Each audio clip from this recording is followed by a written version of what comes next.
ఓం శక్తి ఓం. అదిగో ఆ తల్లి బలుసులమ్మ ఆలయం ముందర భక్తి పారవస్యం వెల్లివిరుస్తోంది.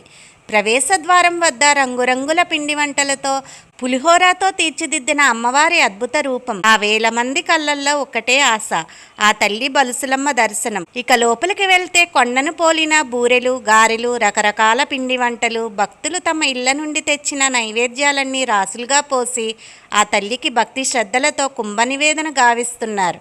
తల్లి ఈ నైవేద్యాన్ని స్వీకరించి మా ఇళ్లను చల్లగా చూడు అని మొక్కుకుంటున్నారు. ఒక్కొక్క అడుగు వేస్తూ ఉంటే గర్భాలయం చేరువయ్యి ఆ తల్లి దివ్య మంగళ స్వరూపం కళ్ళ ముందు సాక్షాత్కరిస్తుంది. ఒక్కసారి కొంచెంగా అయినా దర్శించినా చాలు, కలతలు అన్నీ తీరిపోతాయి. అదిగో అక్కడ చూడండి, అఖండ అన్న సమారాధన. తల్లి బలుసులమ్మ వేల మందికి వండినా ఇంకా వడ్డిస్తూనే ఉన్న ఆ అక్షయ పాత్ర లాంటి నీ ప్రసాదం ఎప్పటికీ తరగదు. ఆ జనసందోహం ఒక మహాసముద్రాన్ని తలపిస్తుంది. వేలాది మంది భక్తులు ఆ తల్లి ప్రసాదాన్ని సేవిస్తున్నారు. భక్తులు మొక్కుబడిగా సమర్పించిన పట్టు చీరలు ధరిస్తే అమ్మవారు మనతోనే ఉంటుందనే నమ్మకం. జై బలుసులమ్మ తల్లి.